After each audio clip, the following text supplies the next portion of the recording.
Dumelang namaselo chane demate kwana Stella Vista tada. Njengemihla ke niyazi nanti asihambi sodwa masosihlasele kanje sikosiphethe ke ingadlongodla. Batheni konje ke vike edlule bathe bamthemba kakhulu manje uNgqongqoshe usewubani ngubani kodwa ke ngizoyeka ngoba kungenzeka kungiqhathe lokungiphelisele naketo iliphi le magoso bathi balisho nje igama lapho igama elikhulu kakhulu leli linalo ubalikhulu lize liyosithela ngale kodwa ke manje ke mina ngiyazi ukuthi zivele zingiqhathe lezi zinto zingiqhathe nophezala lona ngobambile mina nophezala ngapha kama Ntokozo kwamaphisa kama lohlelo KZNHealthChatDotGov number ongayishayela 076 704 7493 076 704 7493 ngabe silalele manje emsakazweni yethu ehlukahlukene silalele njengamanje ku Facebook page yoMnyango sesingaphakathi sesithelele singaphakathi sithi asambe nje kamnandi sambe nawe njengemihla ke ngizodedela uNgqongqoshe asibingelele nje ngokukhethekileyo. Siyabingelela Ntokozo, sibingelele kubabukele emakhaya, sibingelele kubalaleli emakhaya nabo bonke abasilandela kuma social platforms ethu sithi ithada KwaZulu-Natal bese ngishilo ngithi ke uhlelo luzoba mnandi kakhulu khona nomfundisi esinayo njengamanje kodwa kuzothi mase kufika isikhathi simnike ithuba ukuthi asibingelele asitshele uzokwenzani namhlanje la eMnyangweni wezeMpilo. Ngqongqoshe sinibonile ke ngeviki edlule ni government wakwaZulu-Natal ningenile lapha ya stadium kugcwele kuthe phama kuthiwa kuyagcwaliswa ngaxa bekugcwaliswa ubani kwenze njani emunye ke ngayibuza ukuthi yini ukubaluleka kokuthi ugovernment abe part and parcel yama activities afana nalawa mayisukwenzeka esifundazweni. Ntokozo kusijabulise kakhulu kuba iphathi ye program kakhuzani picnic igcwalisa thina njengohulumeni ke sathatha isinqumo sokuthi inhlelo ezikhona kwiprovince yethu eziqalwa ama artists ale province siyazama ukuyisapota zonke yenzeka ke kube khona lapha esiba nenkinga lapha nalaphana kodwa nje iprogram yethu ukuthi sizisupport ngoba into ye kaMaskandi Ntokozo into ye province yaKwaZulu-Natal into yengoma into eyibrand ye province yaKwaZulu-Natal ngisho kungathiwa abantu ubathola beshaya ingoma bese Limpopo basuke beyishaya kweyala KwaZulu-Natal eGoli uma beyishaya ingoma bekucula uMaskandi kusuke kowala so yibrand yethu ke nawo njengohulumeni ke waKwaZulu-Natal sathatha isinqumo sokuthi zonke lezo inhlelo kufuna siziseke ngoba ziyithina futhi ziyikho ye province yethu kodwa ke thina njengomnyango wezeMpilo uma sikhona sisekele einhlelweni ezifana nalezo sisuke sihambisa ama services kakhulukazi uyabona ke nje uma ngabe uye kwiprogram efana naleya ngeweekend siyasiletha isibhedlela kubantu bathole nabantu abafike bazotesta ngoba ikakhulukazi siyayisibe nenkinga yokuthi abantu bakithi abasakukhonzile ukutestela igulo zonke kodwa ikakhulukazi iHIV and AIDS bese ke sithi cha kunokuthi siloku silinda bona abantu ukuthi abeze kuthina sibacela ukuthi abazotest asivele siye lapho bekhona siyakubona ukuthi ukusondela kwethu eduze kwabo kuba nayo imthelelo ngoba basuke bekhona ngempela bayasondela bawathatha ama services siyayeke sihambise even nemoto leyo kwazi ukuthi usoke kuyona kanti ke phela kuma programs afana noma programs kaMaskandi ama programs engoma siyazi ukuthi abantu besilisa bayagcwala khona kakhulu sinenkinga ke enkulu njengomnyango wezeMpilo yokuthi abantu besilisa abakuthandi kakhulu ukusondela eMnyango wezeMpilo kanti ibona abagulayo abanye badlule emhlabeni baze babulawa ngisho nayizifo bezingeke zibabulala so uma ngabe sisondela ke eduze kwabo siphethe zonke ama services ethu kuyasisiza ukuthi sikwazi ukuthi sisheshe speak up ama problems abakhona batestele ushukela batestele iBP batestele iHIV and AIDS ngoba itreatment isikhona uma ngabe uyithola ukuthi uyakwazi uma ngabe uyithola ukuthi usu positive siyakwazi ukuthi sikufake ku treatment ngaso leso sikhathi ngesikhathi se COVID-19 ke Ntokozo even ivaccinator sasikwazi ukuthi sivaccinate kule inhlolo zethu so uhulumeni ke unaleyo decision yokusupporta because ilapho esikwazi ukusondela khona emphakathini waKwaZulu-Natal. Ngqongqoshe ngolwesibili sinibonile ke niphumile niyicabinet nathi lapha ya eHammersdale endaweni yaseHammersdale bathi ke ontsonsi iseHams sanibona nilapha eHams abanye bethi sempumalanga sasijwayele ke thina ngale yaminyaka ngqongqoshe sisafika eMaritzburg masifuna ukubaleka mhlambe la esasiqhube khona kungaziwa ukuthi isigubhi hey kuyosetshenzwa kude Nkosi yami sisaye empumalanga bese ke siphuma ke sibheke lapha mabethi bayacheka sempumalanga kuthiwa ke ubonakala eHammersdale hayi bekusempumalanga ikhona impela empumalanga ayikufana nayo iFrance leya la eMaritzburg ngqongqoshe ebesikwazi ukuthi sithi umuntu usazi sisaye eFrance umuntu akahlala enetheze kanti sikhupha kanye siyalanga phezulu injalo nje into sinibonile lapha nqoqo benenzani lapha eHammersdale Ntokozo eHammersdale uNgqongqoshe ubaba uSiphohlomuka benondunankulu bebelontsha i-festive program yokuphepha yeprovince yaKwaZulu-Natal kodwa ke le program futhi ibihambisana nohlelo undunankulu announceile naqala unyaka lokuthi njengeprovince yaKwaZulu-Natal njengohulumeni waKwaZulu-Natal sizothenga ama resources ukwazi ukusiza abasebenzi noma ukusiza laba abezomthetho ngoba sathi sihamba siwuhulumeni endaweni eziningi kwatholakala ukuthi bayakuthanda ukusebenza abezemthetho kodwa abanye uthola ukuthi indawo abasebenzela kuyona ayikho yinhle noma imoto azanele so kulokulontsha ke kweprogram yethu uMEC benondunankulu bebeyo handover ama resources okusebenza to iCPF amaphoyisa nabo bonke abantu esibambisene nabo kuneyimoto ke ezu95 eyithengwe ulohulumeni waKwaZulu-Natal ezezihandover kubantu abasebenzayo kuthengwe ama drones ukulwa nje nobugebengu kwiprovince yaKwaZulu-Natal nezinye ke izinto eziningi esingeke sibalo ngoba umsebenzi wamaphoyisa awuvamile ukuthi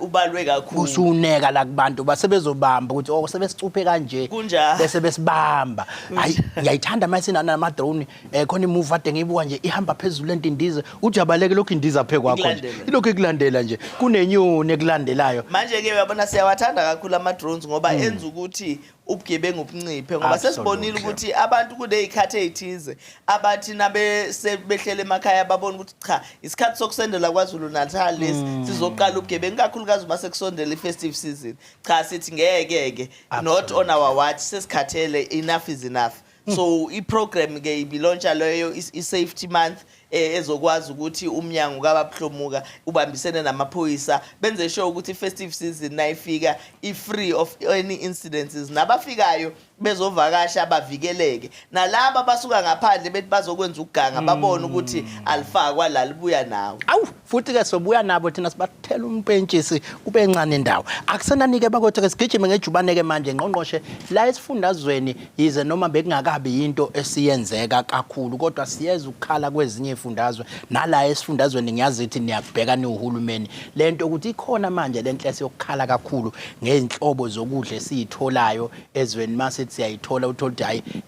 lokho kudla lokho mhlambe akukho sesimeni siceleke omunye wabafowethu abasuka ka-environment ukuthi akezosibeka esithombeni ukudla okunjani okufuneka mawukuthenga ukubona ngani ukudla kukho right zonke siqwashisana kodwa ke mhlambe nawe amazwi ongaba nawe ukuthi ke asikadeni simphakathi yize noma ke sisazokubheka nathi la esifundazweni kumi kanjani kona into ethinta izinto ezifaka ukudla lozo kubalekile kona Ntokozo ukuthi uma siyothenga sibuka ukuthi into esiyithengayo in the expiry date yini ithini expiry date and uma ngabe expiry date ikhona usidlulile singakusebenzisi lokho kudla ngoba kusho ukuthi sekunenkinga kwezinye indawo ke siyezwa kuthiwa abanye bavele bayicima expiry date noma benze sengathi ayibonakali ukuze singeze ukuyibona uma kunjalo lokho kudla kufuna ukutshele ngempela ukuthi kusho sekunenkinga ungakuthathi ngisho kuthiwa kusema tuck shop lapho emakhaya endaweni zasemakhaya nasemalokishini ilapho kakhulu kokufuna sigade khona ngoba abanye abathengisayo ikakhulukazi bafika bathengise izinto esezi expire akubona bonke kodwa bakhona abakwenzayo so sithi abantu bakithi abagade kakhulu. Sibonge kakhulu Ngqongqoshe kodwa sisazomthola ke uzosikhulumisela nangakho ukuthi sigada ini sibheke ini masizokuthatha ukudla lokho. Ngqongqoshe ngiyazi ukuthi ke lo hulumeni lo ngiye ngimthande mawusumchaza futhi uhulumeni onjani. Lo hulumeni wena okulethela nje ubusebenza la unento eziningi ezikusenza nama stakeholders ahlukahlukene. Nasebenzisana namakhosi, nasebenzisana namabandla, nasebenza ingakho namhlanje nanga umntungwa nje la esuke ebandleni naye esazositshela usuka kuphi kwenzeka kanjani kodwa ninokusebenzisana namabandla. Isho ukuthini lento yokubona uhulumeni wakho enalomdlandla ukusebenzisana nama stakeholders ahlukahlukene? Ntokozo ngihlale ngikusho uma ngikhuluma emphakathini ukuthi awukho uhulumeni emhlabeni wonke jikelele okwazi ukusebenza wodwa. Uhulumeni ukuze ube uhulumeni ophumelelayo kubalekile ukuthi ubambisane nezinhlaka zonke ezikhona emphakathini ezisebenzayo kuloyo mphakathi and ezinye ke zalezo inhlanga amabandla. Iqiniso ke ngeke uzulubalekela ukuthi amabandla anabantu abaningi abakhona lapha emabandleni so kubalekile ukuthi sibambisane nawo amabandla ukuze nathi ngelinye ilanga uma sifuna ukudlulisa imiyalezo yethu sikwazi ukuthi siyidlulise. Sikuboneke ke kwenzeka kakhulu leyo partnership ngesikhathi seCovid-19 lapho sasibambisene khona nababandla singakwazi ukuthi sihlangane kodwa sikwazi ukuthi sikhulume through amabandla sikwazi ukukhuluma nabefundisi sibatrain sibanike information idlule kodwa nangaphandle nje kwalokho generally ukusebenza nabefundisi into ejwayelekile isikhathi seHIV and AIDS iqala ingculaze la iprovince ya KwaZulu-Natal nase South Africa eyonkana kwakubanjiswene nabefundisi and kwabonakala ukuthi leyo partnership leyo iyasiza. Uyabona ke amabandla ke amanye asehlala buku ukuthi mhlambe asesebenze kakhulu esigabeni esithize awakabuke kwezinye indawo lapha ngakwazi ukuthi asisize khona. Siyakujabulela ke ukusizwa ngoba ayikho imali eyanele kwiprovince ayikho imali eyanele kuhulumeni ukuthi singakwazi ukucover zonke izidingo zethu. So uma sinabantu abakwazi ukuthi uma behleli lapho behleli khona basicabange kube khona ukuthi hayi bacabanga ukuthi they can give back ngalendlela kuyasijabulisa kakhulu. Namhlanje nje sizothola idonation evile u10 million at least in value ngama assistive devices. Sikhuluma ke ngama wheelchairs sikhuluma ngakho konke okusiza abantu ukuhamba including ama canes lawa asetshenziswa abantu abangaboni kunama aids lawa asizayo abantu for ukutesta ingane sencane emehlweni nakho konke okunjalo. Lokho izinto esikwazi ukuyithenga sikuhulumeni kodwa asikwazi ukuyithenga zanele bonke abantu esidinga ukubanikeza so kuzosisiza kakhulu lokho le donation esiyitholayo namhlanje ngoba isho ukuthi abanye abantu abaku waiting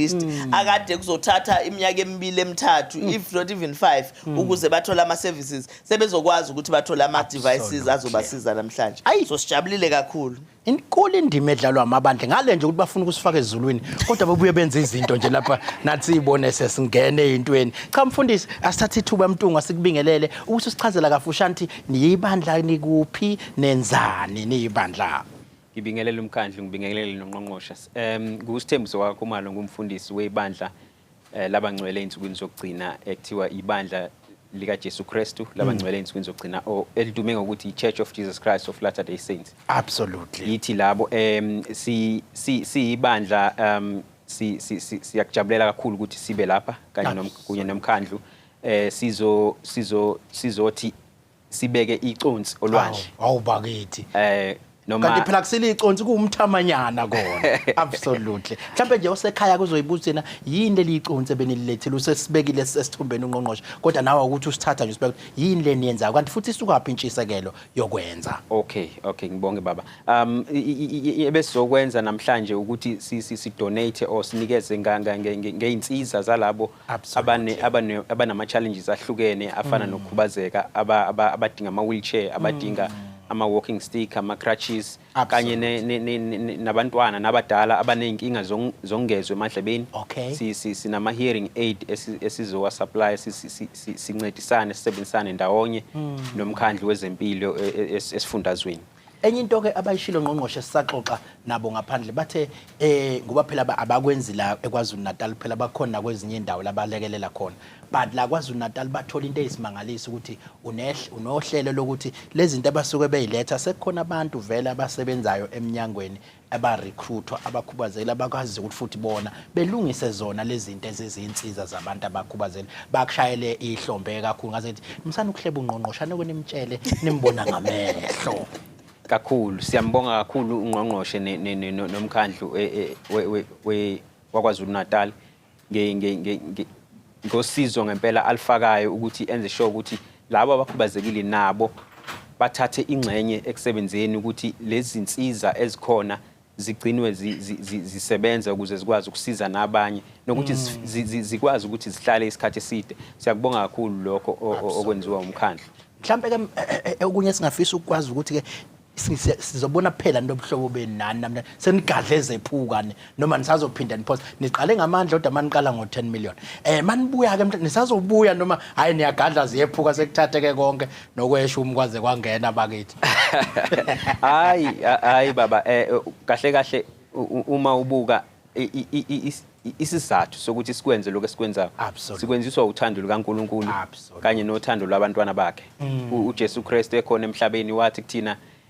thandana uNkulunkulu ngeni yiko niphinde nithande nomakholwane wenu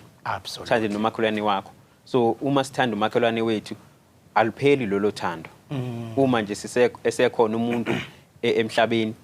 usizwe esisebenzisana nalo nomkhandlu kanye nohulumeni wesifundazwe aluzophela namhlanje sifisa ukuthi lube khona as long as umhlaba usakhona siyabonga shoot next month uyangena umu10 million Ngqongqoshe bayeza sibonga kakhulu nathi asifisi kuphela Ngqongqoshe ngiyazi ukuthi ke ubunakho ukuthi uzowedlulisa amazwi okubonga nabo abaphambi kwakho cha siyabonga kakhulu mfundisi Khumalo siyacela usidlulisele nomyalezo ekhaya ukuthi izipho enisiphathele zona sizamukele ngezandla ezimhlophe ngoba abaningi kakhulu abantu beprovince yakithi abazidingayo abanye besingesikwazi ukuthi sibanikeze lelo sizo ngesikhathi besasidinga ngalo uyabona ke manje senizosinciphisela iwaiting list kakhulu siyakubonga lokho siyakujabulela siyafisa ukuthi nangelinye ilanga uma nibe nakho okungaphezulu nisicabanga ukuthi hayi laba abantu bakwaZulu-Natal bayadinga ukuthi baloku sithi thasa kubona siyabonga kakhulu hayi ke ukwanda kwalowo mthakathi sikufisela konke ukuhlo ifisela kona nihambe kahle mfundisi nilokhu nisikhulekela kodwa siwumnyango uyezwa bayawancoma amanesi enza kahle niwancome niwakhulekele nala anconywayo nabo ke labasihlupha bancane nje abasihluphayo nibakhulekele nabo bonga thini imkhuleko uhlezi ikhona absolutely no sibonge kakhulu ke Ngqongqoshe ngiyazi ukuthi ke leli viki le-malaria Ngqongqoshe siseohlelweni lokuthi ke sinomfowethu lapho ozofika azokhulumisa indaba emalaria sisuke sibungaza nje indaba kamalale veva sifo lese sineyindawo ezithile ezindaweni ezihlukahleni la sifika khona sigadle ngendlela uyabona nje khona indawo lapha emkhanya kude kuthiwa maqhamuka ibhubesi nomaskito umuntu ubaleka abheke ebhubesini ngoba basaba umaskito okudlula ibhubesi so ke ngizama ukusho ukuthi ke imalaria le umalale veva inakho ukuthi ke mawuza uthi umaskito kwezinye indawo bayayilalela nje kambe kwezinye indawo mawuza uthi uyaqala yo so ke iviki la esenza khona iawareness yemalaria ngiyazi ukuthi nawe Ngqongqoshe kukhona oye ufise ukusho nje masuke sigubha izinsuku ezifana nalezi Ntokozo ngiyafisa ukusho ukuthi iviki esigubha ngalo leli noma esiqinisa sikhumbuzisana ukuthi uyini umalale veva kodwa njengomnyango wakwaZulu-Natal sehlale sinezinhlelo onyaka wonke ezikhuluma ngomalale veva ikakhulukazi kuma provinces kuma districts lapho esiyayisicabanga ukuthi umalale veva uandile kakhulu khona lapho ke sikhuluma ngedistrict efana nomkhanyakude kakhulukazi then noZululand a little bit but mostly umkhanyakude because umkhanyakude ushare border neMozambique and that's where mosquito laba babulalayo abaningi noma baphatha leli gciwane libulalayo beqhamuka khona so siyafisa ke nje namhlanje ukuthi sizokhumbuzana sicela ukuthi abantu bakithi bawulalele lo mlayezo ngoba umyalezo obalekile okufuna siuthathe serious kodwa ngiyakhumbula sigcina nje ukukhuluma kukhona wayethi lo mosquito bangumsindo umosquito email iyangijabulisa kakhulu lento ngoba hlale kuthiwa abantu besifazane ibona abanomsindo ngathi mosquito kanti insizwe ibangumsindo yazi nami lento yangihlupha lento emoyeni namanje sengithi mangihleli ngithi angingayitholi sengikhuluma kakhulu ngaze ngibe umaskito so mangikhuluma ngivele ngiyibophe cha ngenhlanhla ke insizwa lesivakashele eNgqongqoshe kuzobe ngazi ukuthi nje sinalento ke yokucwasa ngoba ubongane lo kodwa uwakaSimelane hawu manje usho ngante befukele lapho ngiqala into uMagujwa lona maye bengenzela ukuthi phela kungabi sengathi sekuyinto yakaSimelane le ingane zakhona yabona bese ukubona kamuva lokho ufuna uqale lapho bese uyasho ukuthi uzokwenza Magujwa cha mfowethu usichazele ukuthi ubani wenzani eMnyangweni ngibingelele kuNgqongqoshe ngibingelele kubo nakumsakazi absolutely ubongano kaSimelane ngokomsebenzi ngilapha eoffice leRichards Bay elingaphansi kwehhovisi lisejozini kulona office elikhulu okay uyezwa nje inhloko dolophi ilapha eJozini phela mawusuya lapha eNgqongqoshe awusho eJozini unakube ngathi yendawo seJozi siyafaka seJozi absolutely yes kushuthi laphana eRichards Bay ngibhekela ukusebenza kwansuku zonke kwehhovisi leRichards Bay ukusebenza laphana sibheka izinto esingazenza ukuthi silwe negciwane likaMalaria endaweni lezi lapha eKing Cetshwayo kodwa siyakapakela kancane nasemkhanya kude ingcinyana le ngapha kwahlabisa yes no ngale ukuchitha isikhathi engikhumbuzise nje abaleli ukuthi sela emoyeni njengamanje igama uNtokozo kwaMaphisa igama lohlelo KZNHealthChat.gov.za silishaya bukhoma namhlanje sisemgungundlovu Peter Maritzburg la usithola khona bathi kwandonga ibomvu ngizothatha abambala lapha kwiFacebook page wabangikhalela ngqongqoshe bethi hayi wena usifundi kanti ke bayathanda ukuzizwa emoyeni nabo abantu ngoba bathi babhala ngeairtime yabo lapha wathi umnywazi waphelwa upetrol ebhala ngengazi ukuthi lento le isebenzisa nophithuli lento lena nala ema security mawungena eNatalia building kade bengivimba nje awusicela usifunde phela usimemeze nathi ngoba uhlelo selikhule ngamandla ngqongqoshe bayalithanda kakhulu uhlelo lakho uNokthula Gumede uthi ngicela ukubonga ngempatho engaphathwa ngayo eKing Edward awuba ke King Edward yangena ke namhlanje liyasebenza iqhawe lapha eKing Edward ucebile Buthelezi uthi danko kuMrs Mnyathi osebenza kwaMbonambi clinic enzala abantu uthi utetisana kamnandi nesimrecruit lo sambe naye batetisa la ngathi wenza into right unontando Zondi uthi ngifisa ukubunga usister Cibane noSexintolo eCaluza clinic baphatha kahle baphatha banesineke bayenza yonke into kahle mabetholwe ithuba ngizoloko ngibathatha ke as ishow ihamba kodwa mhlawumbe usitshela ukuthi uyini uMalaria Magujwa uMalaria isifo esitholakala ngokuthi umuntu alunye umyane mhlawumbe uzoyibuza ukuthi imuphi lo myane ngimzila uNgqongqoshe ekhuluma ngomyane hayi phela uNgqongqoshe uyasifihlela mina ngiyasola ukuthi wabufundela umyane lona oyinkinga ukuyona odlusa lesifo umyane lo wesifazana akuwona wesilisa how owesilisa lo nomsini ubanga umsini lo uyabulala nwebantu uyazi bangisiza ke mina phela nokuthi la sibanga umsindo siyabulala kanti ingaphi inkinga absolutely hayi sengithole kahle usukungaqondile ukuthi uyabulala wona usukuyithathela igazi ufuna ukufukamela amaqanda akho kuba ukuthi lo usunesifo kodlulisayo isifo osuke ungenaso isifo awusidlulisi isifo ke lo ukuthi ke ufike kube umaskito nawo osukunaso lesifo hayi ukuthi wonke umaskito okuthenye nqwa usuke usukushiyela kunjalo phela mina ngeke ngivuke sebengibeke bangibeka la ngedawo ziyakhala ke ziyatetema ngiyajabula ukuthi uyayichaza mhlawumbe indawo enjani lezi esingayibona sekusekunalaba banaleyo nto nakuthi lapha igcina ibangwayini kakhulu mani nalo ulwazi indawo ezivamise ukuba nenkingi lezi ekwazi ukuthi zibe namanzi malinile izulu noma mhlawumbe indawo zokukhongozela emakhaya manikhongozele nje emakhaya imqomo losukungavalekile ihleze emva kwendlu isihlala isikhathi eside amanzi lapho umyane uyakwazi ukuthi uzalele lapho umyane busungena endlini awuke mhlambe esingabona ngazo ukuthi sekuyiwa ngoba uzongihlaba umunye yobe usushilta awunale akusiwo wonke onegciwane bawungihlaba ngizothi hayi futhi akusiyo lo ngizwa ngani mase ungihlaba ukuthi ayiziyakhala ke yiwo impela lo ngeke uzwe ukuthi khona inkinga ekhona uma usakuhlaba izimpawu zakhona zivela mhlambe emva kweinsuku eziyishumi kuya kwezishumi ukuhlabile umyane izimpawu oyibonakalisa ngazo ke zivamise ukuhambisana nomkhuhlane kube ikhanda elibhlungu uthi noma udla amaphilisi ezinhlungu kodwa hayi alidambi ikhanda kube ubuhlungu bomzimba kube nesicanucanu ufise ukuthi ngesikhathi ungaze ubuyise uze uthi ufuna ukubuya noma kuthiwa udlile noma udlile kodwa kuba khona ukuthi ufuna ukubuyisa izona mpawu ekhombisa ngazo kakhulu. Mhlawumbe ikhona indlela engingavikela ngayo ngoba noma ekuvikelwa ngayo eniyigqugquzela ukuthi cha la indlela esesithi iyona ndlela yokuyivikela le. uMnyango wezeMpilo ngaphansi kophiko likaMalaria unohlelo olenzayo ukuthi njalo ngonyaka kuhlonzwe indawo ethize inenkinga yalesi sifo sikaMalaria. Bese kulelo hlelo usulenzile uyahambe lezo ndawo ezihlonzile uyochela khona kulezo ndawo uchelwe izindlu ngaphakathi. Mayichela izindlu soyicela ngenhloso ukuthi sibeke umuthi odongeni umuthi lokuwona ozocupha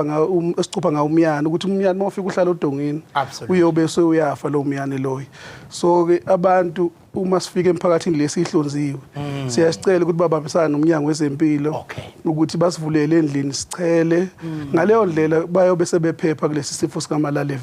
Okunye bangakwenza ukuthi makwenzeka kunesidingo sokuthi babe phandle phakathi kobusuku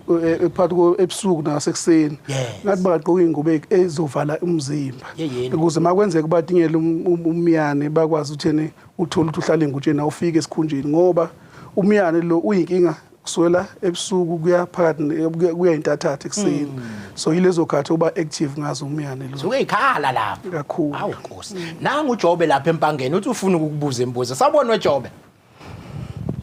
Njani? Ngiyaphila mfowethu. Bayaphila abantu empangeni? Siphila kahle kakhulu. Ukuphi na empangeni? Nade silapha noNgqongqoshe empangeni ngeviki edlule. Ngisekhawini. Awubese sikhawini impela lapha ecollege. Impela ngayo. Wezwa ngendaba kuba wafika mfethu asokunika umjovo nje noma wodwa nje. Mama. Ngiyeza ngichophe chat nethi kubantu. Yebo. Cha mfowethu kuthini okwakho ukubuza mfowethu? Ngithuli lapha mangikula amaphephandaba ngizithana imalaria ihlasele eGauteng. Manje bazoba ama-holiday sicabanga ukuthi abantu baseGauteng bazokwehla beze-KZN bezojabula nathi. Asikho nengozini ukuthi mhlawumbe bangathelela. Ngiyathanda ngoba bese ngizobuza lo mbuzo uthi na manginomuntu engithandana naye uyangithelelani masibambene nje sihagene nje bengifisa ukuzwa nami lokho. Cha uzosichazela ko siyolalela emoyeni. Okay siyabona. Dango Job. Indaba umbuzo uthi nami bengisaya lapho uthi na uthelelwana kanjani ke ngalento umaskito kuphela noma mawusukushayile wena weza kimi safika endlini usuyasithelela wena isifo esihamba kanjani? Umalaria njengoba bengichazela ukuthi utholakala ukuthi umuntu alunywe mosquito usuthelelekile la. Endabeni kaningi kuvelile ukuthi eGauteng inama case amaningi emalaria. Kodwa kuwo wonke lawo ama case lawa suke khona eGauteng abantu abasobe eqhamuka ngaphandle kweGauteng. Akukona ukuthi abantu abawuthole eGauteng umalaria kuba abantu abaqhamuka eGauteng ivele bathi hub yomnotho. Absolutely. So kuba abantu abaqhamuka emazweni ahlukahlukene kuba abantu abaqhamuka efundazweni lezi ezithintekayo nomalaria nje bese ukuthola ukuthi bayatheleleka ke bafika sebethelelekile hayi ukuthi bawuthola khona eGauteng. Okusho ukuthi ke mase befike nawo futhi akusho ukuthi sebezosabalalisa ngoba isifo leso sithola ngomaskito. Yebo ngokuthi aba NICD nabanye boMnyango wezeMpilo mabebheka bayathola ukuthi lo myane lo okuwona ukwazi ukusabalalisa lesifo awukho eGauteng. Isikhathi esiningi abantu abafika sebegula lapha eGauteng. La KwaZulu-Natal ubusukhona nonodwa ngaphuma mina kulesi udubule noma ngenakho ukuqhweba labo mosquito ngendlamvu. No lapha nalapha uyatholakala umosquito lo onodlukazi udlulisela lesifo kakhulukazi endaweni yasemkhanya kude. Yebo. Kodwa ke ubusushilthi nezindlela zokuthi ke nifuthe nenze okusho ukuthi sekwenzakele lokho ngeke sibe nenxaki. Yebo njengamanje seyikhona indawo esichela kuzona esibhizi kuzona esicabanga ukuthi ufale ngoDisemba sibe sesiqedile ukuthi ichele lezo ndawo kukhona ukuthi sibeka wona lo muthi ukuthi sicuphe ukuthi lo myane uthi mawuthi uyafika ngoba lesikhathi lesesikusona isona sikhathi lapho imvula zisuke kusinemvula eziningi okwazi ukuthi omosquito babe baningi lapho kuyibona abadlusa leli igciwane likaMalaria. Umuntu ke manje sethe ngoba uthe kuney'nsukwana ezithile ezifikayo usukuhlabela uma bese mawuzwakela ukuthi nasicilocilo ukuthi phalazi uphuma bhekephi? Umnyango wezeMpilo emtholampilo. Absolutely. Emtholampilo kuyikhona lapha bazofike bahlole igazi baqinisekise ukuthi ngabe unawo noma kanawo umuntu uMalaria. iyona ndlela futhi ayikho enye yokuthi etholakala ukuthi unomalaria igazi ngeke uvele ukuthi umbuke emehlweni noma sengishilo lezi mpawu bengizisho kodwa uvele umbuke ngazi umuntu ubusuya conclude ukuthi hayi uphethe umalaria ngathi uyagonya ukubala uyaphalasa ukuthi awu nango kumalaria sengiyomqukula ke ngimfake evenini ngemuva yenze ukuthi angangitheleli futhi uyofika lapha athatha igazi igazi makutholakala ukuthi unawo umalaria kuyobe senikezwa amaphilisi ngokohlelo lakhona inhlobo zamaphilisi zikhona ke zihlukene kukhona umshanguzo ethathwa ngokuthi uthatha amaphilisi bese bakhona ledinga ukuthi umuntu alaliswe esibhedlela lezo nikezelwa abasebenzi bezempilo bemnikezela leyo mithi le esuke inikezwa ngokomjovo sisifo esibulalayo lesi sisifo esibulalayo masingazange silashwe ngokusheshsha kodwa mabe silashwe nje ngokusheshsha uyasinda uvuka ukuthi qinqo bakithi cha siyabonga kakhulu ngeinformation mhlambe ke njengomuntu osebenza ngaso lesifo wakwaba naso mhlambe asikho ke lapho but bengifuna ukuza ukuthi ke ukuthini umlayezo ke nudlulisayo kuthiwa imalaria week le ila esigqugquzela khona ukuthi abantu sibafundise ngayo imalaria le ithini umlayezo ke niwukhipha nje kule nsuku usuthola ithuba lokutshela iSouth Africa yonke sithi njoba sesiyibalile lezi impawu ade siyibala umuntu noma kuthiwa uza noma olodwa nje akasondele emtholampilo noma ngabe ukavakashela endaweni eyaziwa ngokuthi nomalaria akasondele emtholampilo kanti futhi uMnyango wezeMpilo usunohlelo ukuthi umuntu uma ezovakasha endaweni la eyaziwa ukuthi nomalaria akasondele emtholampilo ingaba imkhanya kude noma kube ngaphandle komkhanya kude noma kwamanye amazwe ikhona imithi ethathwayo ngaphambi kokuthi umuntu avakashe ezomsiza ukuthi noma ngabe umuntu uyatingeleka le kodwa angasuleleki ngaleli gciwane uke wangibuza omnye wathi ke itholakala kuwo wonke inamakliniki lento okhuluma ngayo mangizohamba ngiye kwendawo noma khona eniwahlonzile ba yena la ngakhona akazi noma iyatholakala yini itholakala kuwo wonke amakliniki akhona nawo siyabonga kodwa ngqongqoshe lo hulumeni wakho hayi yonke indawo kuthiwa kuyatholakala akukho kungatholakali uhulumeni onakekelayo absolutely cha ngiyathemba ukuthi ke sebewuzwile abantu umlayezo wayisho nenhloso onqangi sengingayekelela nje ekuthenini ke usho kokugcina ofisa ukusho ikakhulukazi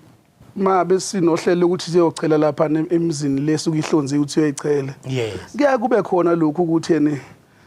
abantu bangabambisana nanje ngomnyango wezeMpilo absolutely lolu uhlelo lenziwa mahala lusiza umphakathi ngoba sibalekelana ukuthi umphakathi ungaguli uye lapha emakliniki ukhuliswa isifo sikaMalaria uMnyango wezeMpilo uyanxusa ukuthi abantu ababambisana noMnyango wezeMpilo bavula izindlu zabo zichelwe ngaleyo ndlela bayophepha basinde esifeni sikaMalaria Sibonga kakhulu Magujwa ngabe ngikusho nangeyithakazelo manje kuzobe ngathi sengilwa nodade wenu lapha ngithi na ukazi ungisho ngesithakazelo lapho awusumushwa ngako umfowethu ngoba phela ngithi yabona hlandla lento ukuthi umfowabo kaNgqongqoshe ndemnandi nje nami sokuthi angicela uba uMasimelane nami ke ngibe wakaNgqongqoshe siyabonga kakhulu Ngqongqoshe nayi ke indaba sisashintsha manje sizongena kumfowethu la ozosikhulumisela into ethinta i-environmental health njengoba besikhuluma indaba ukuthi ke kunesimo la se-food poisoning ekulokhu isikhulunyiswa but sisashintsha ingathini ke mhlawumbe ukugcina nje nawe ukushayela isipikili ukuthi chalela iviki abantu abalithathe belisebenzise leyiviki lokuthi siqhuquzelane ngokwazi kabanzi ngomalaria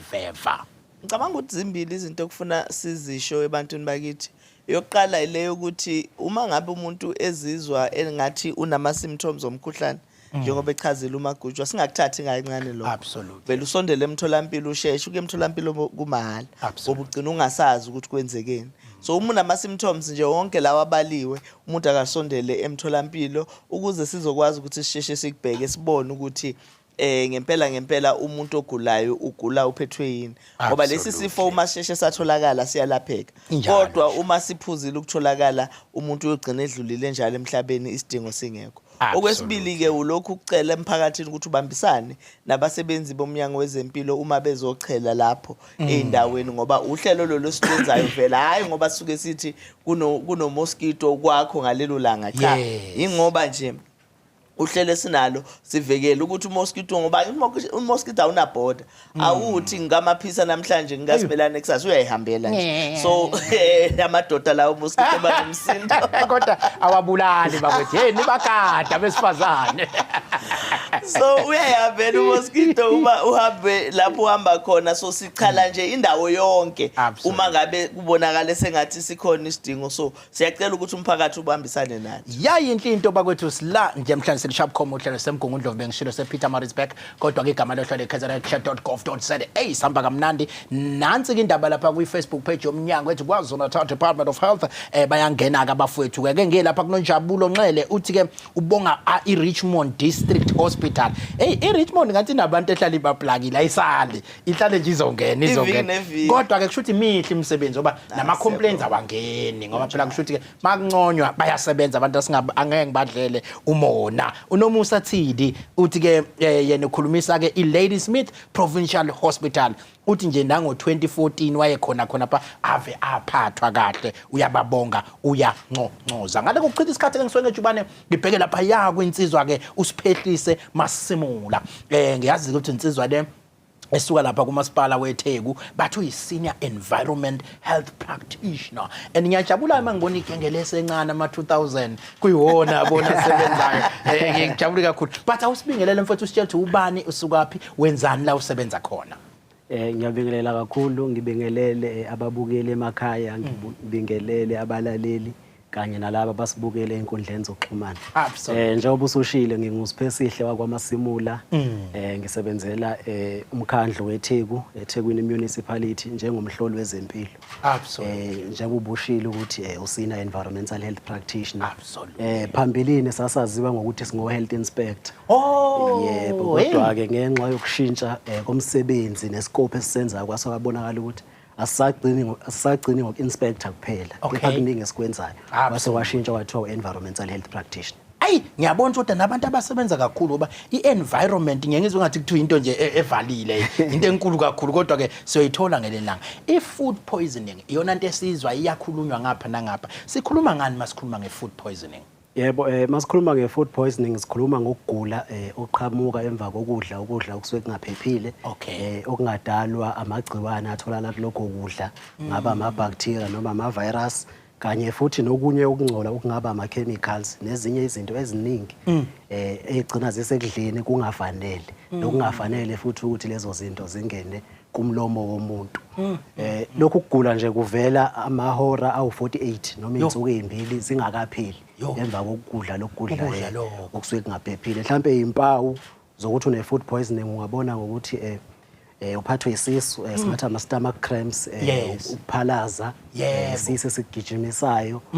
ukukhathala nje emzimbeni kube nanokuphathwa ikhanda emva kokudla lokho kudla mhlawumbe osuke ukusola. Isikhathi esiningi futhi abantu abakhahlamezeka amawala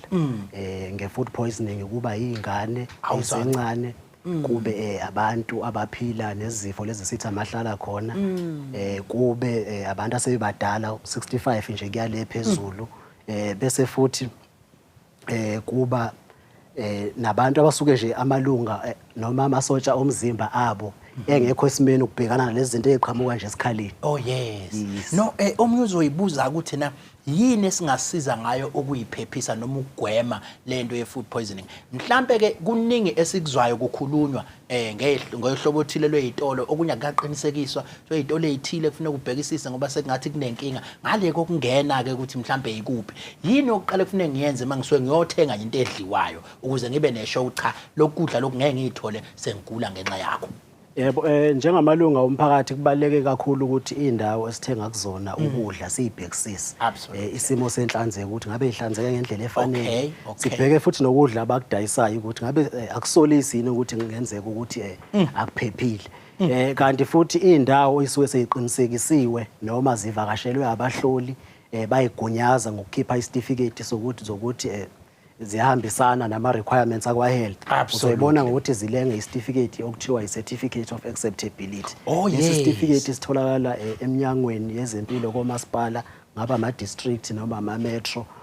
Emva kokuthi kuphume umhloli wayobheka leyo ndawo wasiwaqinisekisa ukuthi cha indlela abasebenza ngayo nendlela ukudla bakuphatha ngayo mancane amathuba ukuthi kungagulisa umphakathi. So kubalekile ukuthi njengamalunga omphakathi sibabuze futhi nosomabhizinisi ukuthi njengoba udayisa nje unaso lesi certificate ngoba lokho kuzomkhuthaza naye ukuthi ahambe eMnyangweni wezeMpilo kumasipala wakhe a-apply lesi certificate asibheke futhi ukuthi zonke izinto zihamba kahle makhona singakuboni kahle sibathinte abanikazi besitolo noma abasebenza khona ukuthi cha isilungisela lana la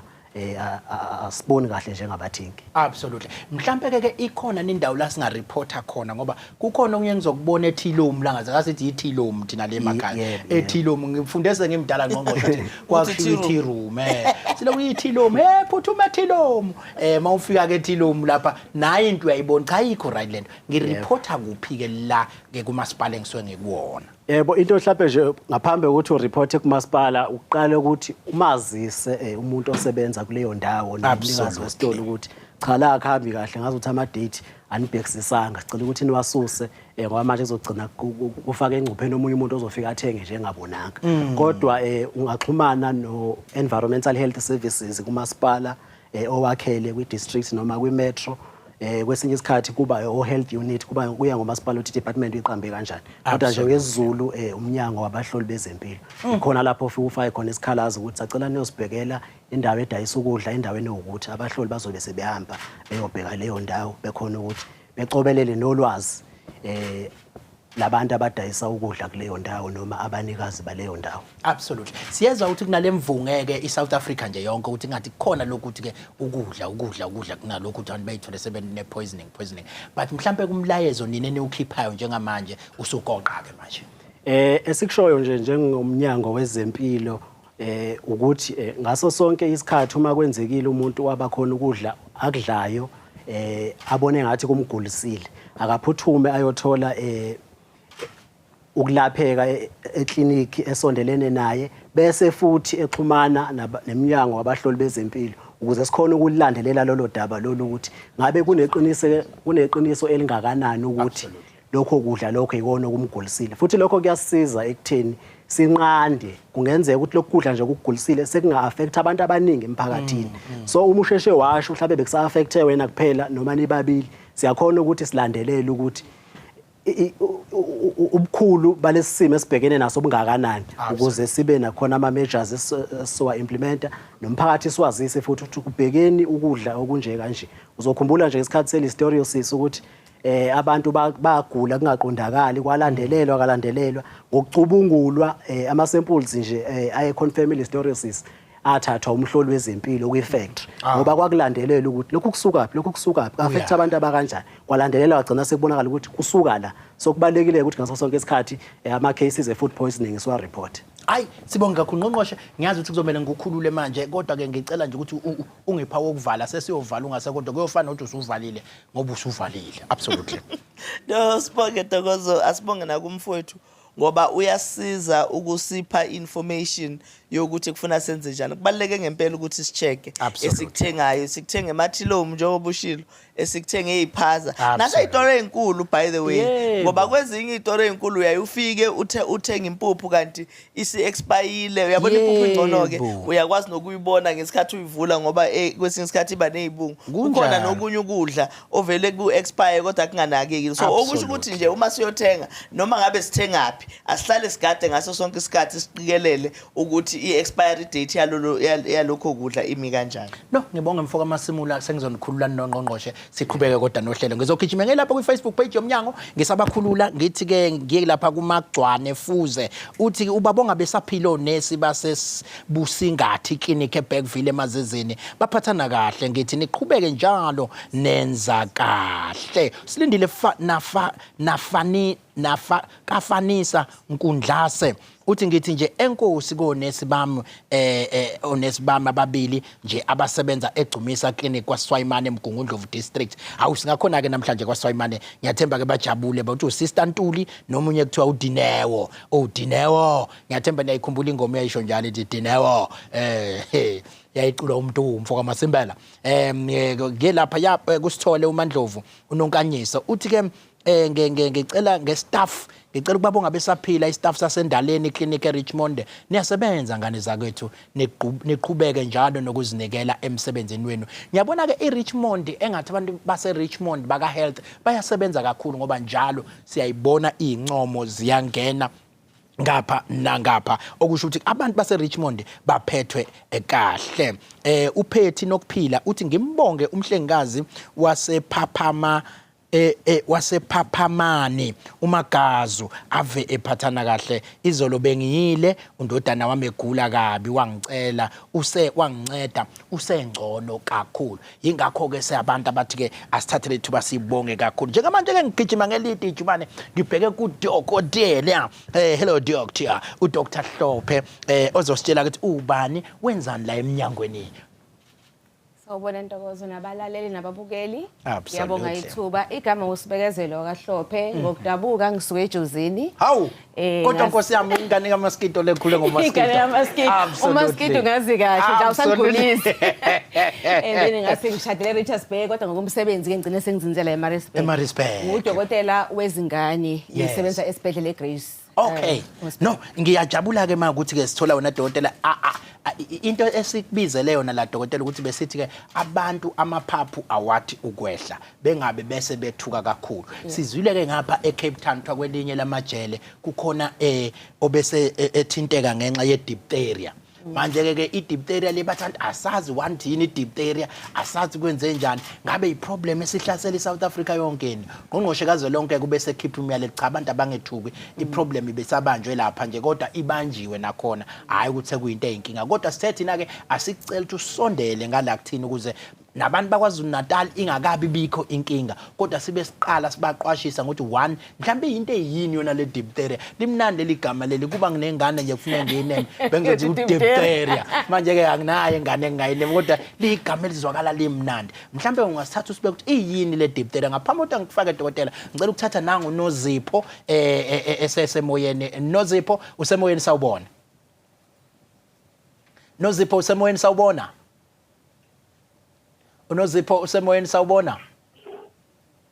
Yebo sanibona njani siyaphila noZipho uright ngithulile ngikubuza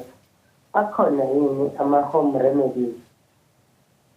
angahambiselani lamaphilisi oshukela for example ubaba wayenoshukela ne yes and then wayesemshaya amehlo so sasiba msukumuntu ukuthi i-home remedies sayinikezela ula uthatha khona i-grape juice ugrate ukheroti ugrate i-apula eliqini ufake ugaliki lokho siyakulalisa overnight izininzika noma isisalile wathiwa inkinki izinto ey'fana nalezo nje ezi-organic natural aziphazamisi yini amaphilisi la suke uwadla kashukela yeah noma usho nje any other pill lesifo esiphila nazo angisho kashukela ngikhuluma ngokubabukela shukela nginenhlanhla ngokuthi udokotela la kodwa ngifuna ukumfaka under pressure bengingamcelanga ukuthi azodila nalo kodwa ke ngicela kube uyena osho ukuthi ngakwazi ukusiphendula la dokotela sawubona noZipho siyawubonga umbuzo wakho inkinga ngama home remedies asiwazi amanye ukuthi anani phakathi kanti amaphilisi indlela asebenza ngayo udinga ukuthi izinso nesibindi kube ukuthi udokotela usicheckile umuntu ethatha lamaphilisi udokotela uyenze follow up because siyawazi amaphilisi ukuthi anawo apha ama side effects so manje ama home remedies amanye anezithako esingazazi so engaphazamisa indlela amaphilisi asebenza ngayo then sure ugcina ungasacontroleki ngendlela absolutely uyayithola lapho dadewethu okay siyabona bese kuba kokugcina-ke bandla la ezakheni thina njengoba singanambi vaccine-geyisa yingakho malaria siyasilobe sesithi umalale yes omosquito bathi noma ngoba sihlale endaweni eduma izulu kuwumnambezi yes ukuthi-ke omosquito bakhona babeka ingozi siyamukela uhulumeni abuyele kulela hlelo sasibona nje ngabantu bengqongqoza bethi sicela ukufutha sokungakawazi-ke amagama amakhulu lathi ekuthini yes kodwa-ke manje sesiyabona ukuthi ukufutha kwakuba nomthelela ukuthi singabi nawo umalale labo malave veva hayi ke ukahle ngoba umfowethu ula ioffice elikhulu la kwamalale veva sizomcela ukuthi ke bayilandelele indaba yasezakheni utheni sezakheni umnandi nje thina nasemakhaya nje koNazaretha kwakho khamba nje abantu sibone nempono nalamanzi abawatholayo obhanka bampanyaze yes ey'koleni ukuthi kuzoza abantu bakamalane veva uma sizokhona. Okay. Asazi manje ukuthi kusenziwa yini. No, sizoke sibathinteke mfowethu ningabi sovalweni ngoba okunye abasitshele kona ukuthi akusiwo wonke umalale veva ophatha isifo sikamalale akusiwo wonke umaskito ophatha isifo sikamalale veva kodwa sizobacela ke mawuthi niyabona ngathi bagasela ngamandla omaskito kube khona uhlelo mhlawumbe abangaletha lokuzofutha. Sibonge kakhulu nathi ngekholi yakho. Uyabona kusesithathe wasikhipha la dokotela kwi-diphtheria. Bengisabonga le ngijabula naleli gama diphtheria. Yabona lokhu ngilizwile mina lo ngilisho nje ngisho ngihamba ngemoto khona into engishayilisa kabi. Ngathi awutetuke diphtheria. Leli gama lingichaza kakhulu. Yini diphtheria? Oh, i-diphtheria isifo esiyingozi kakhulu. Sihlasela kakhulu ipipe lomoya kusukela ekhaleni kuye emphinjeni. La ngaphezulu. And kubantu abawu-10 abanaso umuntu oyedwa every time enaso if engasheshanga wathola usizo siyabulala. Hayibo. And siyathathelana kalula because sihlala emathini umuntu bayikhohlela noma ethimula wena useduze uyakwazi ukuthola leso njalo. Siyingozi kakhulu ngoba ngaphandle kwegciwane leli kuyilona lebangisifo igciwane lona liphinde likhiphe ubuthi. Ubuthi ibona ke lobo benza ukuthi umuntu agule kakhulu asithole eshisa kakhulu umphimbo ubhlungu ube namandlala ungakwazi ukuphefumula kahle and then mabese bekuhlola udokotela uthola ukuthi unongwengwezi okhona la ngaphakathi igcine selekuvimba ukuphefumula. Ikona ke lokho ugcina sekuyingozi kakhulu umuntu engagcina nje seshonile manje ngayisheshanga wathola manje mawichaza lento ibuye nobucovid anyana nje mangiyilalele inabo ubucovid nje obuthile inabo impela so umuntu nje mayezizwa nje engaphilanga kahle phuthuma nje emtholampilo into mhlambe nesikhathi esithile nefika ngaso isizini ethile noma into ekufanele siyigade nje sihlale siyigadile into ehlala ikhona kodwa okuhle kakhulu ukuthi eSouth Africa siyakwazi ukuyivikela ikakhulukazi abantwana because abantu abase-riskini kakhulu izingane nabantu abadala so indlela esiyivikela ngayo ukuthi izingane kusukela ku6 weeks 10 weeks 14 weeks 18 months 6 years and 12 years kunomgomo nje utholakala mahala kuwo wonke amaklinikhi lomgomo nje usemakhadini ezingane i-diphtheria nayo ibaliwe lapho ukuthi ivikele lesi sifo ngoba siyingozi singaba khona noma yinini. Ngiyathanda mawubuyela kule mgomo ngoba sinayo inkinga la dokotela ukuthi abantu lokwaqhamuka into kaCovid kwakhulunywa ngomgomo ngesikhathi saCovid sekuba ngazi ukuthi umgomo kaCovid kanti phela ikhona lemgomo ebivele yenzeka abantu kabanye basazisa izingane kuyogoma okwenza ukuthi makufika lezi osomathuba ezifo bese ifike igadla ngokusheshsha mhlawumbe mawungabakhumbuzisa nje ngayo ke imigomo le ukuthi na bakwethi ibalekile into yokuthatha umgomo nazi imigomo ikhawuza uma uyikhumbula dokotela. Okay, so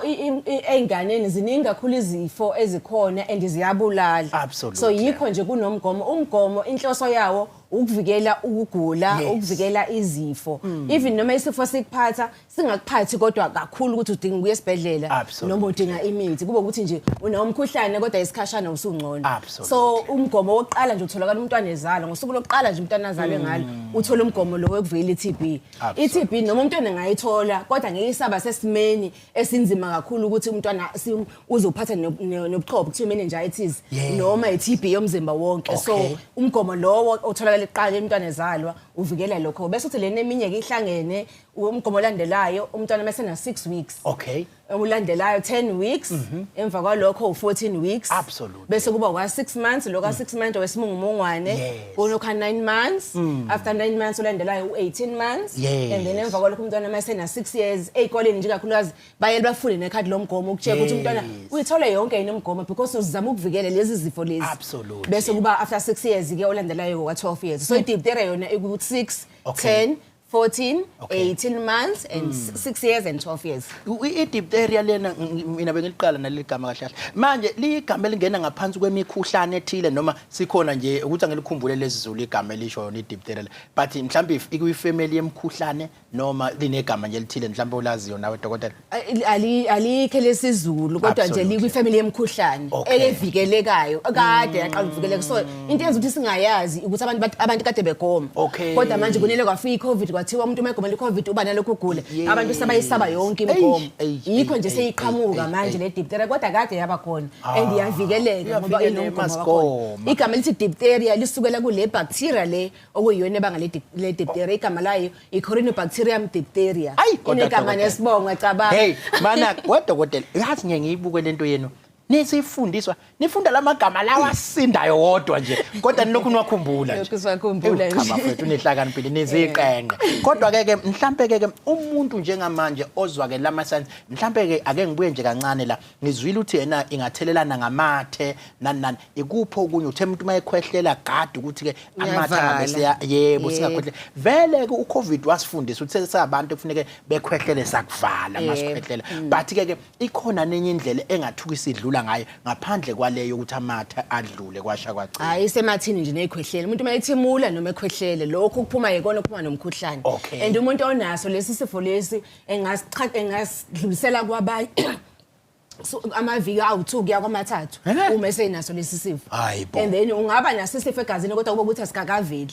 so umuntu waqala wezwe ukukhohlela owezwe umphimbo obhlungu wazizwa ushisa sheshe uphuthume emtholampilo ukuze uzoqala uthola ama antibiotics okulapha isifo and then inkinga once waba nalesifo sikhiphe ubuthi and then ubuthi ke ibona kuyinzima kakhulu ukubuthola khona icase esake saba nayo nje igcibane lethule antitoxin sayilanda eCape Town so yona ingozi kakhulu ngoba ayikho easily available ngenxa ukuthi isifo esazi ukuthi wonke umuntu fanele ngabe uvikelekile yebo ngoba phela ukugoma kukhona bakuthi abantu abamusha ukubalekela ukugoma cha mhlambe ke ngoba isikhathi ngiyasibona sisekhona ngakuthina ikhona ke umuntu ozothi mhlambe mina ngiyathanda ukuthi ngazi ukuthi sengiyazizwa zonke lezi zinto ngiphuma ngibhekephi iclinic nje eseduze kwasekhaya umtholampilo nje ongasekhaya wafika wabala lezi impawu lezi esengishilo bazokwazi ukuthi bakuhlole and then ama antibiotics ayakwazi ukuwaqala even before uconfirm ukuthi yiyo idiphtheria lekuphethe umphimbo nje obhlungu namandla okukona bese uyabuthi ayakusiyi COVID mhlawumbe idiphtheria and then noNgqongqoshe la ngaphakathi uma evula umlomo behlola bayakwazi ukuthi kubalibone lumhlophe ngaphakathi so iyona nje into esho ukuthi definitely lo idiphtheria even ama results engakabuyi uyakwazi ukuthi usheshe uqala ama antibiotics absolutely dokotela ngicela ukuthatha abambalo lapha ku Facebook usadonsa nanka manje lapha bengaka waphuza uphephile kakhulu ngiyayizwa idiphtheria nayo ayikhethi shakwa dokotela unqenqe malangena lwahlasela kodwa ake ngiphuthume lapha yakulolu hlongwa uthi mina ngithanda ukubonga Sister Sibisi wayesebenza eEdington Hospital owangitetisa esesele yedwa labor hawu ngo2007 uthi watetisa umuntu oyedwa ingqungqu kufanele nimenze udokotela lo nesi uyambona ukuthi usekwazi ukuyibamba yedwa uDodozi Masango uthi sanibonane ngithanda ukubonga eclinics yaseMqobokazi abasebenzi bakhona baphathana kahle uMdodozi Masango lo uyabonga okamabhengu sili sithole uthi danko ngiyabonga ku sister wase Pine Town Clinic kusukela ngaqala ukuhamba leya clinic usister Shizi uhleze into eyodwa emoyeni nawo bafethu ayikho lento yabona nawe dokotela kufanele ukulwela ukuthi ubhalwe lapha umenyezwe lapha emsakazweni bawungakamenyeza la usungakenzi kahle samela wakhuphule kakhulu amasokisi ngicela ukubonga kwistaff sonke sase KZN Children's Hospital eSouth Beach impatho nayo ninonke nje ayicha baphathana kahle impela lapha ayithi lento yokusebenza eBeach yasiza bona uyabuka lapha umoya nanti iBeach cha mhlambe dokotela besikhathi sesishayile awudlulise kumlayezo nje ogcina ongawudlulisi kakhulukazi usebenza ngabantwana omama ungathini kubona yini ebalekile yini esibonayo mhlawumbe itrend esikhona njengamanje ongabagayida ngayo nti sicela ukuthi niqaphele lokhu nalokho kakhulukazi ezintweni ezithinta abantwana ezintweni ezithinta abantwana nje ngesingisi kuthiwa prevention is better than cure so ukuvikela ikona okubalekile so abantwana into esivikela ngayo nutrition so unqeli ubisi lwebele lunemsoco so liyavikela ukuthi ingane zingaguli kalula and then emva kobe besilebele mazi sesiqala ukudla kube ukuthi ukudla kwakhona kubalansile kunama protein kunama carbohydrates so ukudla kube balance nama fruits nezithelo bese kuthi ke emva kwalokho umgomo ubekela ukuthi uvikele izifo and imgomo nje yonke imahala emakliniks ngisho ungenayi awudingi imali ukuthi uyothola lo mgomo and umgomo uvikela lezi zifo lezi eziyingozi ezibulalayo so sicela ngithi abazali bazahambisa ingane emtholampilo bathole imgomo Dr Hlopheke lo sikadla ngayo namhlanje intokazi yangakithi le ejozini wakwakuhlabani maskido doctor kaningi manje ngoba ngikhulele khona ugolisi bakithi cha siyabonga kakhulu dekatela sicela ukuthatha leli thuba leli sivalisa into esikhathi ke ihlala isishaya kulolu hlelo kuhlale kumnandi buka nje kusemnandi nodokotela ubesezositshela ukuthi wawumshaya kuphi maskido kodwa ke njengamanje akusekho ukuthi sibheke ngakhona ukuthi sivalile sithi ke kulungile ke bye